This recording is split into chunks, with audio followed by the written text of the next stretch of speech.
তোমার গাড়িতে ওই জায়গায় চাট লাগানো আছে গুলিস্তান, তুমি যাইবা না কি লিগা?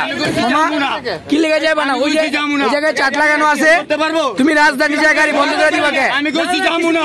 কে মামা? কি লিগা? আপনি ভিডিও করেন। এটা কি তোমার আইন?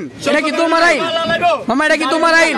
উনি বলতাছে যে আমি যাবো না, তুমি কিছু করতে পারবা, তুমি কিছু করতে পারবা, এরকম ভাবে দেখেন চিল্লাচিল্লি করতেছে। এখানে মূলত চার্ট দেওয়া আছে যে যদি কোনো গাড়ি যাইতে না চায় লাগাই না আছে, তুমি যাইবা না কি লিগা কও?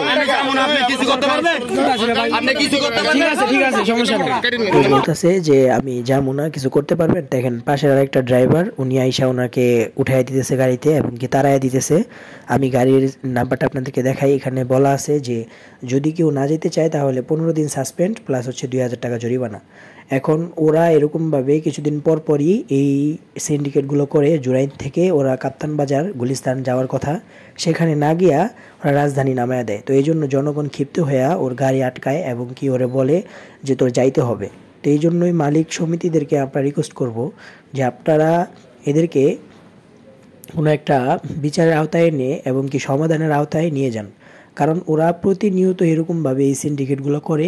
প্রায় সময় আমাদের জুরাইন থেকে যাত্রাবাড়ি, জুরাইন থেকে গুলিস্তান আসতে আমাদের সমস্যা হয়ে যায় এই লেগুনা দিয়া, কারণ আমরা প্রতিদিন সকালবেলা অফিস থেকে আসার সময় এই সিন্ডিকেট প্রবাহিত হয়। যদিও আমি পরবর্তীতে মালিকের নাম্বারে, ওইখানে চাটে দেওয়া নাম্বারে আমি ফোন দিয়েছিলাম, ফোন দিয়ে তাদের সাথে যোগাযোগ করছি, ছাত্রদের সাথে কথা বলছি। তারা বলছে যে এই গাড়ির নাম্বার আমার কাছ থেকে নিছে, বলছে যে এটা নিয়ে ওনারা রিঅ্যাকশন নেবে। তো এই জন্য আমি বলবো যে জুরাইনবাসী যারা আছেন, জুরাইন থেকে গুলিস্তান যাচ্ছেন, প্রতিনিয়ত যদি এরকম হেনস্থার শিকার হন, ওইখান থেকে নাম্বার নিয়ে, ওইখানে একজন কালামাজন মামা লেখা আছে নাম্বার, ওনাকে ফোন দিয়ে সতর্ক করবেন, জানাবেন।